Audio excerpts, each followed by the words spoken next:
Like કરજો મામુની ચેનલને. હા, લાઈક કરજો. જો આપણા બા બેઠા બેઠા જોવે છે, ઘઉં સાફ કરે છે. જો ગાઈસ, આમાં બધા જોવે, આમાંથી કોઈ આવે નહીં. તમને બધા જોહે આખી દુનિયા. આપણે ચાલે. હેલો ગાઈસ, કેમ છો? બધા મજામાં જશો તો સ્વાગત છે ફરીથી મારા બ્રાન્ડ ન્યૂ વ્લોગમાં. તો ગાઈસ, આજે છે સોમવાર અને મસ્ત બેઠો છું, ફ્રેશ થઈને ઓફિસથી આવ્યો એટલે ફ્રેશ થઈને બેઠો છું. અને આપણી બાજુમાં દિવ્ય શું તો જજો કેવો મસ્ત એકલો એકલો રમે છે. જો હા બોલો, આપણા સબસ્ક્રાઈબરને કહો કે લાઈક અને સબસ્ક્રાઈબ કરી દેજો. કહો સબસ્ક્રાઈબ કરી દેજો, સબસ્ક્રાઈબ કરી દેજો, લાઈક કરજો. કહો લાઈક કરજો મામુની ચેનલને. હા, લાઈક કરજો. અને ભાઈ આજે છે ને દિવ્યને રસી અપાવવાની હતી એટલે આજે રસી અપાઈ છે અને પગમાં રસી મારી છે, ઇન્જેક્શન માર્યું છે. ગાઈઝ, આપણને ઇન્જેક્શનથી બીક લાગે તો નાના છોકરાને તો શું થાય, પણ અત્યારે લેવી તો પડે. એટલે આજે એને રસી અપાઈ છે એટલે આખો દિવસ આજે સૂતો જ છે, જાગ્યો જ નહીં. હું કેવું દિવ્ય? જો અત્યારે પાછો હોઈ ગયો. તો હવે કંઈ નહીં થાય, હવે દે મસ્ત બિચારાને. તો અત્યારે છે ને મમ્મી ઘર સાફ કરે છે નીચે. જો બતાવું, જો આપણા બા બેઠા બેઠા જોવે છે, ઘઉં સાફ કરે છે. જો ગાઈસ, તબાકડા ને તબાકડા ભાઈ. અને 5 કટ્ટા તો પતી ગયા છે ઓલરેડી. આ છઠ્ઠું ખાલી થાય છે અને હવે ખાલી એક બાર પડ્યું છે, હે ને મમ્મી? બા કેવા છે જો ખૂણા બેઠા બેઠા જો અને ગાઈસ હાવ ચોખ્ખા નીકળે છે ને મમ્મી આ વખતે. હાવ ચોખ્ખા નીકળ્યા છે અત્યારે તો. અને કેટલા વાગ્યાની બેઠી હતી ઘરે? 4:30 બેઠી. અને પતો યાર હાવ ચોખ્ખા નીકળે એટલે વાંધો નહીં આવ્યો. અને એકલી જ કરે સવારે. 4:30 નહોતી બેઠી.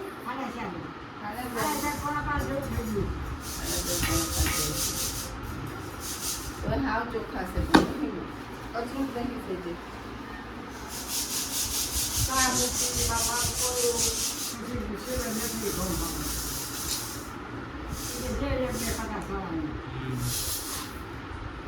જો હવે પતવા આવ્યા છે. મોવવાના છે હવે, સાંજે મોવવાના છે. થોડીક હેલ્પ કરાવી દઈશું. ટીપણામાં ઠલવવાનું કામ આપણું, બરોબર? હા, આમાં બધા જોવે, આમાંથી કોઈ આવે નહીં. તમને બધા જોહે આખી દુનિયા. ગાઈસ, બાને ખબર આ બધું નવીન લાગે છે કે આવું ફોન લઈને આમ તેમ મંડાવ્યો નથી. હા, ચાલો હવે ફટાફટ કામ પતાવી નાખીએ. તો ગાઈસ, હવે દિવ્યા આવી ગઈ છે અને આ તો ક્યાંક બહાર ગઈ હતી એટલે મોડી આવી છે 8 વાગે. ક્યાં ગઈ હતી? એમિશન ત્યાં ગઈ એટલે મોડું થઈ ગયું છે. હવે એક જ કટોર્યું છે. ફ્રેશ થઈને બેસી જાવ એટલે પતી જાય. ફ્રેશ થઈને બેસી જાય એટલે પતી જાય. એક કટું જ છે. ઉપર ના જ રસ્તા રાંધે છે, ઘર મોડું થાય. ઉપર છે તો ના દિવ્યા ચોકલેટ લઈને આવે તો બધા કટકો કટકો ખવડાવે છે. સારું છે ના થાય. ભાઈ મોટી ખાઈ ચોકલેટ છે મારા. જે હોય આપણે ચાલે. મારા 11 છે. તો ખાવાનું નહીં અત્યારે?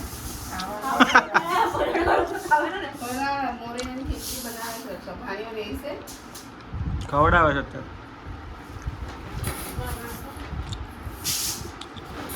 ગાઈઝ, અમે નાના હતા ને ત્યારે છે ને મમ્મી અમને લાલચ આપતી હતી. હવે ઘઉં સાફ કરાવો ને તો બપોર છે ને બરફ ખવડાવે એમ. તો છે ને અમે છે ને લઈને બેસી જતા હતા ગમે તેવું. ખાલી થોડુંક થોડુંક નીકળીને કાઢતા હતા અને બપોર ખાલી ઘંટડી વાગે એટલી જ જતા હતા. એટલે પછી અમે 2 રૂપિયા આપતી હતી અને અમે બરફ ખાતા હતા. બહુ મજા આવતી હતી, હે ને મમ્મી? જો બા શીખવાડી છે આને દિવ્યાને. એમાં કાંઈ નહીં, વિનાય નહીં, કાંઈ સાફ કરી નાખે એમ કહી છે.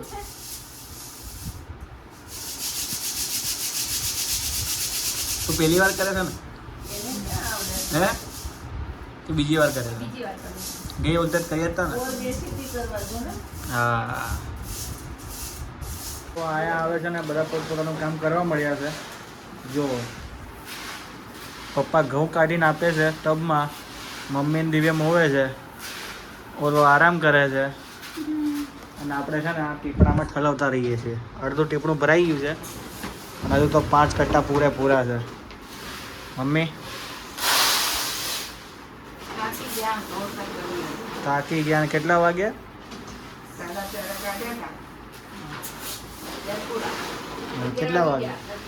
11 11 વાગ્યા. રાત્રે 11 વાગે આવું કામ કરી છે અત્યારે. બોલો બસ વિચારો હવે. તો હું તો પડે ને ખાવું હોય તો આખું વરસ. હા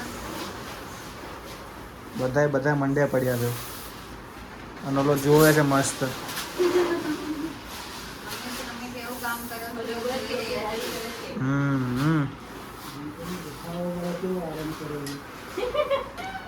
બાન દાદા છે અંદરના રૂમમાં જઈને સુઈ ગયા છે અત્યારે. બધું બેને ઇન્જેક્શન આપીને હુઈ ગયા છે. હા કેવું ઇન્સ્ટ્રક્શન આપ્યું દાદાએ? જો પેટી છે ને આ બાજુ મૂકવાની, 1 ઇંચ આ બાજુ રાખવાની, 1 ઇંચ આ બાજુ રાખવાની, બરોબર ફિનિશિંગ સાથે મૂકવાની, એટલે કે પાછળથી આગળથી કઈ ટચ ના થાય. આ બધી ઇન્સ્ટ્રક્શન આપીને સુતા છે દાદા. ચલો ગાઈસ હવે બધા ઘઉં મોવાઈ ગયા છે અને જો આમાં અડધું ટીપણું ભરાઈ ગયું છે ને આખું આ તો આખું પેક કરીને મસ્ત રાખી દીધું છે. અને આ બીજું હવે તમે પનીર મૂકીને ઢાંકી દઈશું મમ્મી પરફેક્ટ. અંદર જીવડા બીવડા ન પડે એટલે. જો કચરો વાળે છે હવે આ તો. ચલો મસ્ત બધા ઉપર આવતા રહીએ છીએ. ઘઉં સાફ કરી નાખીએ છીએ, ટીપણામાં ભરી દીધા છે અને ઓલ કમ્પ્લીટ કરી નાખ્યું છે અને બધા ઉપર આવતા રહીએ છીએ. આમ તો જો ઊંઘ આવે છે અને ઓલીને ભાઈ જો ગેસ રાતનો 1 વાગી ગયો છે એટલે બસ. તો હવે આજનો વ્લોગ અહીં એન્ડ કરી નાખીએ. વ્લોગ ગમે તો લાઈક કરજો, કંઈક કહેવું હોય તો કોમેન્ટ કરજો અને ચેનલમાં ન હોય તો સબસ્ક્રાઈબ તો કરતા જ જજો. મળીએ નેક્સ્ટ વ્લોગમાં. ત્યાં સુધી બાય.